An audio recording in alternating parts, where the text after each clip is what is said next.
embraced his new role as a senior accountant with enthusiasm and dedication, navigating the complexities of his dual responsibilities with a deftness that earned him respect in both arenas. Each evening, after a day filled with financial reports and strategic meetings, Wale returned to his suya stand. The transition from corporate attire to his apron became a cherished ritual, symbolizing his commitment to both his career and his community. At work, Wale's relationship with his colleagues flourished, particularly with Juwon, a fellow senior accountant in a different department. Juwon, with a sharp wit and a shared passion for community engagement, quickly became a close friend. They spent their lunch breaks together, exchanging ideas and discussing both work and personal interests. This friendship provided Wale with a supportive network that eased his adaptation to the corporate environment. One afternoon, intrigued by Wale's stories about his suya stand, Juwon suggested a visit. That evening, under the neon lights of Oshodi, Juwon experienced the lively atmosphere of the suya spot firsthand. The visit not only deepened their friendship but also gave Juwon a new appreciation for Wale's dedication to maintaining his roots while succeeding in the corporate world. Inspired by Wale's example, Juwon proposed an idea to Shola to sponsor community events that could include Wale's suya stand as a feature, showcasing the company's commitment to local culture and entrepreneurship. Shola, recognizing the potential for positive public relations and genuine community support, approved the initiative enthusiastically.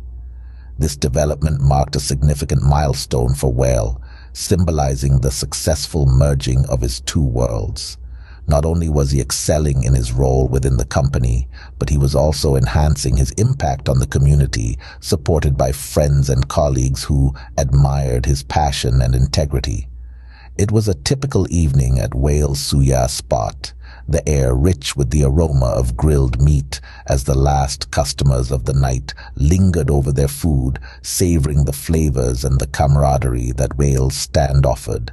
As the night wore on, the crowd thinned out, and it was time for Wale to pack up. He methodically cleaned his grill, stored his utensils, and folded up his table, preparing to shut down for the night. Outside, a car was parked near his spot. It was nondescript, save for its tinted windows rolled up tight, giving no glimpse of the interior. Wale glanced at it occasionally, but with no sign of movement from inside, he dismissed it as perhaps someone waiting for a passenger or an Uber driver taking a brief respite. With his equipment packed and his stand properly secured, Wale said his goodbyes to the remaining few who milled about, exchanging jokes and promises to return. He pulled his apron off, folding it neatly, his mind already shifting from his role as a suya vendor to his other responsibilities awaiting him the next day at the office. As he walked past the mysterious car, he felt a slight prick of curiosity about who might be inside, but it quickly faded. The demands of his dual life didn't leave much room for pondering such trivialities. He started his own vehicle and drove off into the night, the car with tinted windows slowly fading from his view and mind, its presence unresolved but unthreatening, just another anonymous element of Oshodi's nocturnal landscape. But for now, he drove home, content with the evening's work and looking forward to the challenges and rewards of the coming day. A week after the night with the mysterious car, the routine at the office was disrupted by an unexpected summons from Shola. Wale entered Shola's office, finding him looking over some documents with an air of urgency that immediately piqued Wale's interest. Shola looked up, his expression shifting to one of enthusiasm as he greeted Wale. "Good, you're here," Shola began, his tone conveying both excitement and the weight of importance. "I have a special assignment coming up that I believe will benefit from your insight." He explained that a business trip was planned to Abuja for a few key staff members. The purpose was to explore a potential expansion of the company's operations and to secure new partnerships.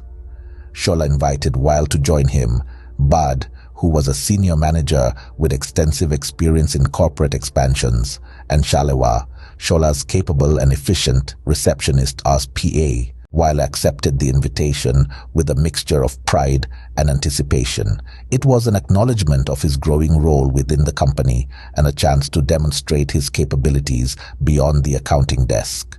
Shola outlined that the trip would last for 3 days and they were to leave in 2 days, giving them little time to prepare.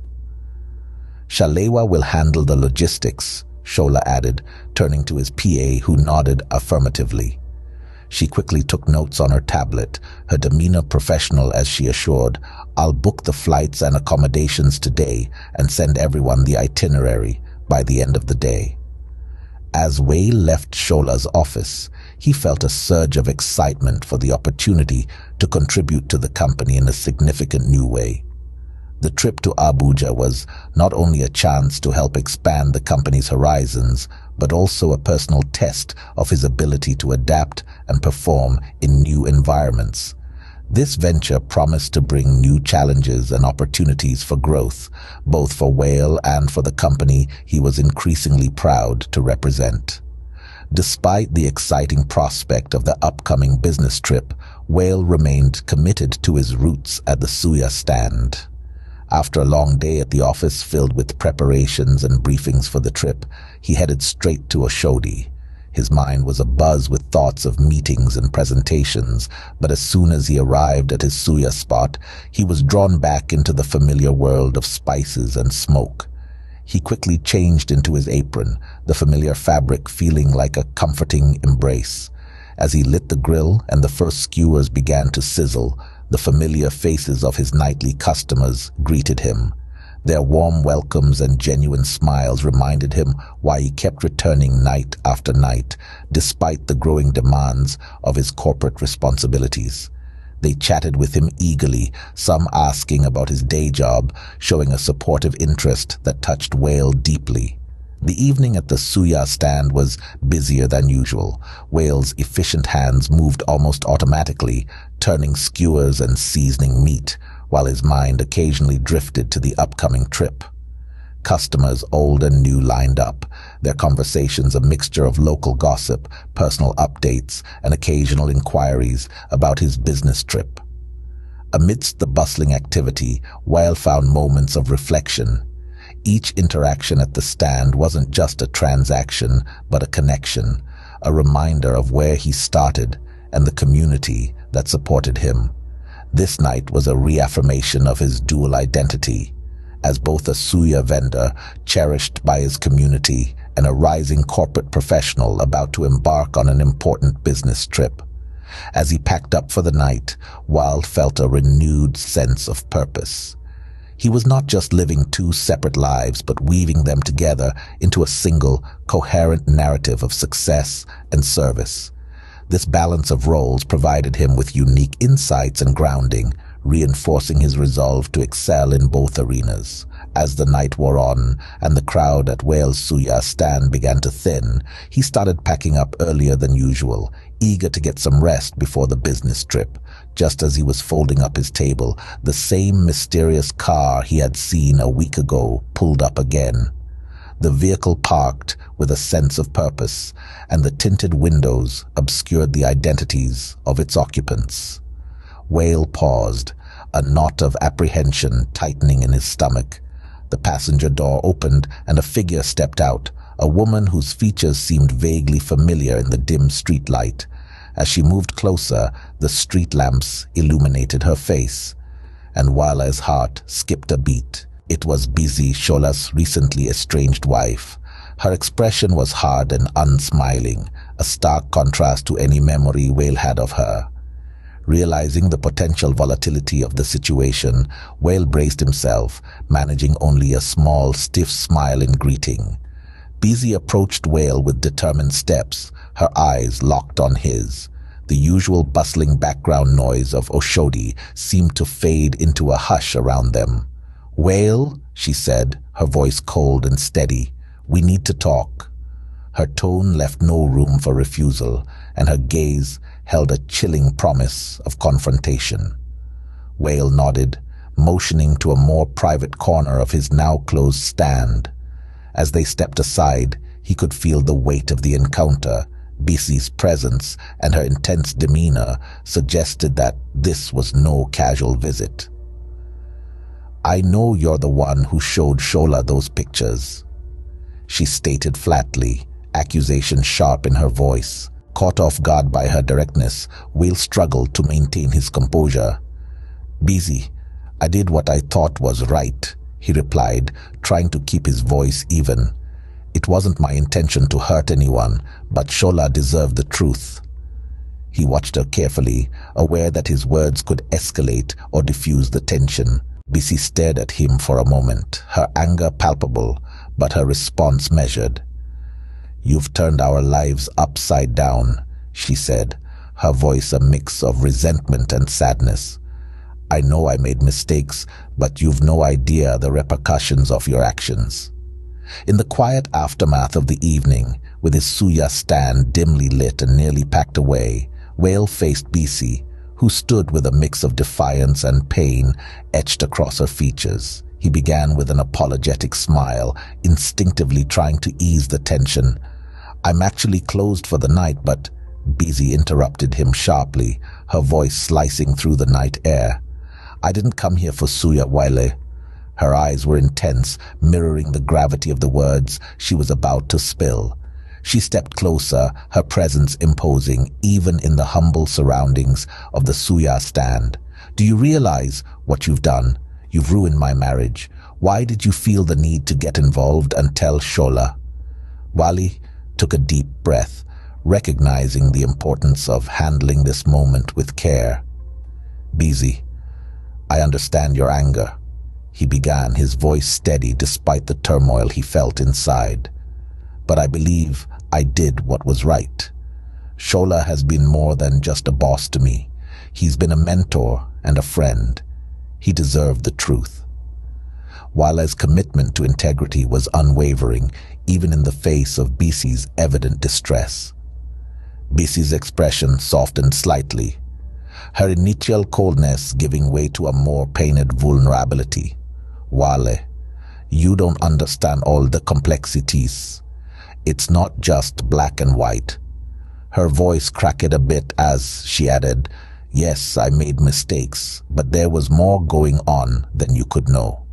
Wale nodded, acknowledging her point. "I can only imagine how complicated things were, but keeping such a secret seemed unfair to him, and as someone who respects Shola, I couldn't stand by and watch. I thought it was better for everything to come out in the open." The confrontation between Wale and Bisi escalated quickly as Bisi's anger surged. "Did you even think about our children?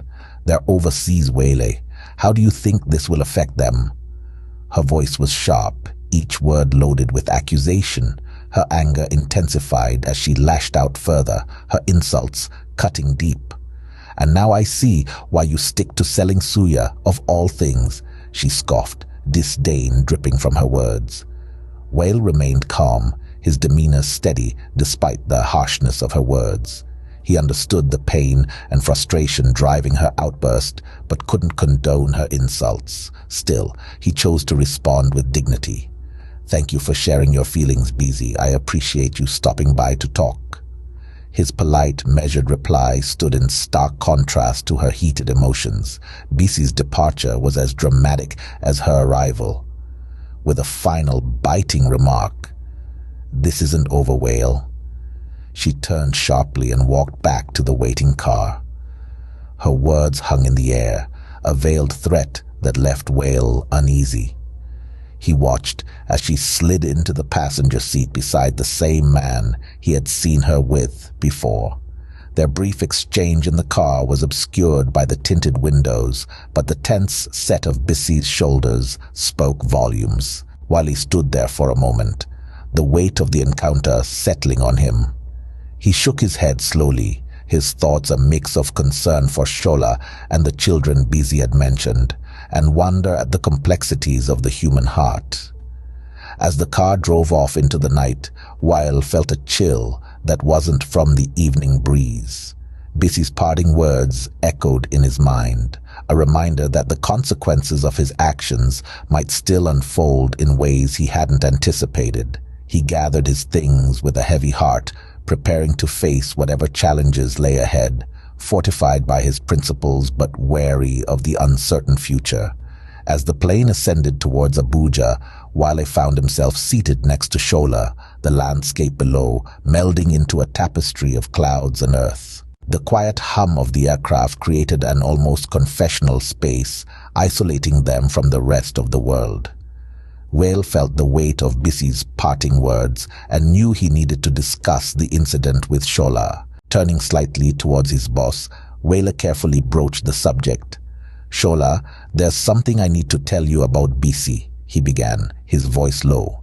He recounted the encounter at the suya joint, detailing Bissi's anger and her harsh words, as well as the veiled threat she had left him with. He watched Shola closely, trying to gauge his reaction to the unsettling news. Shola listened intently, his expression a mixture of surprise and concern. As Wale finished his account, there was a moment of silence that seemed to stretch out between them. Finally, Shola spoke, his voice steady but tinged with the strain of personal pain. "Thank you for telling me, Wale. I appreciate your honesty and how you've handled this situation. Let's try not to entertain her provocations anymore. If anything else happens, please let me know immediately." He paused, then added, "I've spoken to the kids about what happened. It's been tough, but they're coping." His words were measured, revealing the effort it took to maintain stability for his family's sake. Shola's resolve to protect his children and to keep his personal crisis from affecting them was evident. The conversation shifted subtly then, as Shola steered it towards their mission in Abuja. Despite the personal challenges he faced, he was determined not to let them interfere with their professional objectives.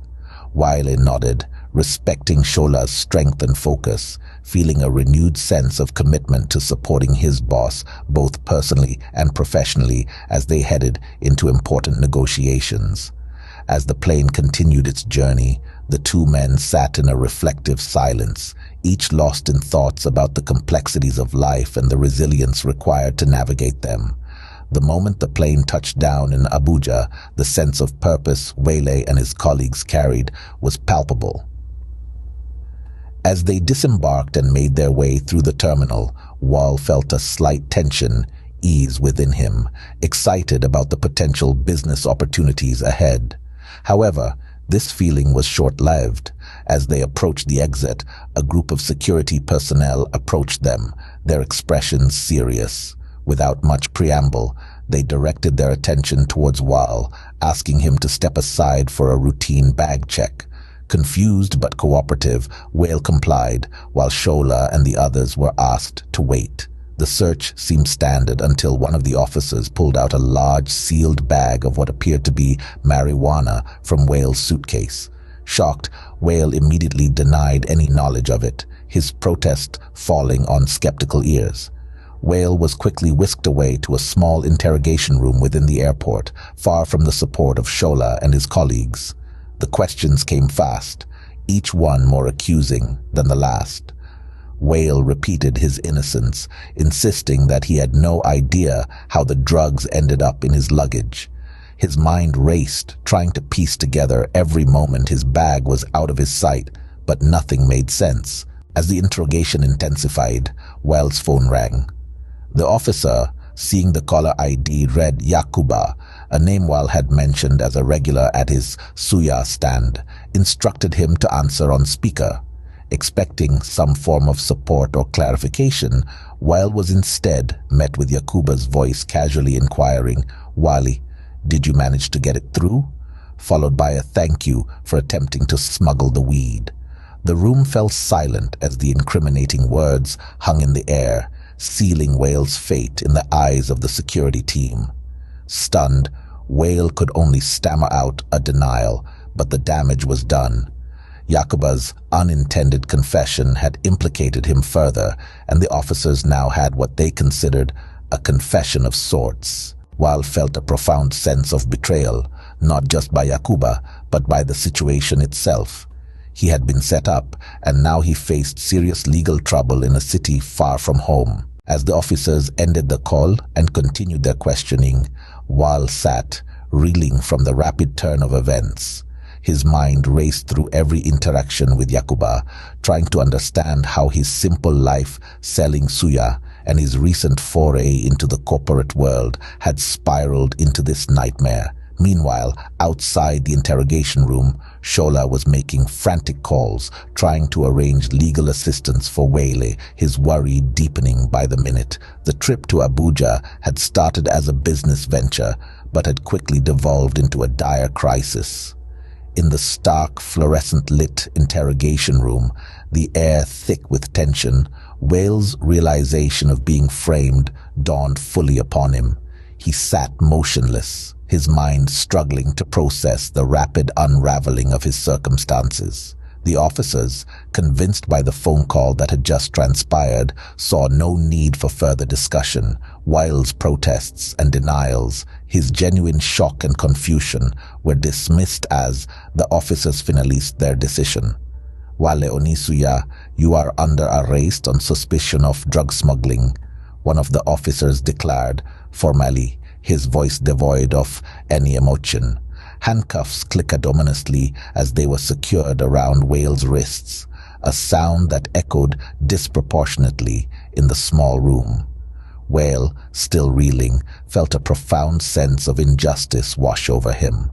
The reality of his situation was harsh and immediate, and yet it seemed surreal, like a bad dream he could not wake from. As Wale was led out of the interrogation room, his mind was a whirlwind of fear and disbelief. How could a routine business trip have led to this nightmare? Each step he took felt heavy, burdened not just by the physical weight of the handcuffs, but by the weight of the uncertainty and potential consequences that lay ahead. Outside, the airport bustled indifferently. Wale was a mere spectacle for some curious onlookers, his plight unnoticed or unimportant to the passing travelers. As he was placed in the back of a security vehicle, the doors closing with a definitive thud, a deep isolation enveloped him. The reality set in. He was alone, far from home, from it for a crime he did not commit, his future hanging in the balance.